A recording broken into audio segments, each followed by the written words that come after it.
আজ 15 জুলাই, এক বছর আগে এদিনেই সরকারি চাকরিতে কোটা সংস্কারের দাবিতে আন্দোলনরত শিক্ষার্থীদের ওপর দফায় দফায় হামলা চালায় ছাত্রলীগ।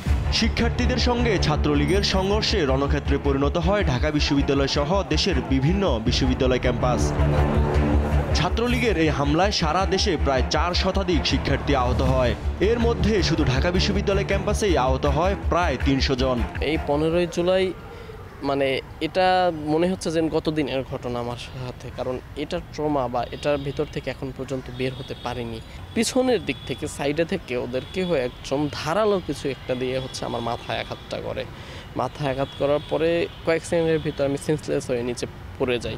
শুধু তাই নয়, হামলায় আহত শিক্ষার্থীরা ঢাকা মেডিকেল কলেজ হাসপাতালে চিকিৎসা নিতে গেলে সেখানেও শিক্ষার্থীদের উপর হামলা চালায় ছাত্রলীগ। 15 জুলাই দেখেছি যে মেয়েদের জামায় রক্ত লেগে আছে, মানে ওটা শুধু নিজেদের রক্ত এরকম না, অন্য কাউকে মেরেছে ওই রক্ত লেগে আছে। 3 দিক থেকে একসাথে আমাদের উপর আক্রমণ করা হলো এবং সেখানে অনেক নারী শিক্ষার্থী আহত হন এবং নারীরা ভেবেছিলেন যে হয়তো তাদেরকে আঘাত করা হবে না, কিন্তু তাদেরকেও আঘাত করা হলো। অনেকেই খুবই বাজেভাবে আহত হলো।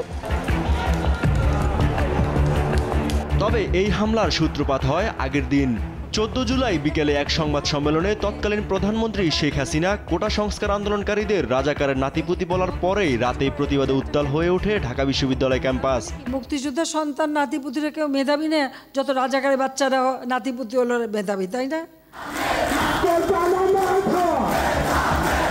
রাত 11টার পর ঢাকা বিশ্ববিদ্যালয় ছাত্রীদের হল সহ প্রায় প্রতিটি হল থেকে তুমি কে আমি কে, রাজাকার রাজাকার এই স্লোগান নিয়ে টিএসসি রাজু ভাস্কর্যের সামনে জড়ো হয় শিক্ষার্থীরা।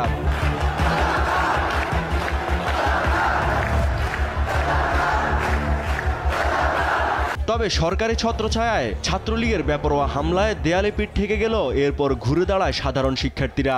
ওই রাতেই বিভিন্ন ক্যাম্পাস থেকে বিদায় ঘণ্টা বাজে ছাত্রলীগের। ইউসুফ ভুঁইয়া, দেশ টিভি, ঢাকা।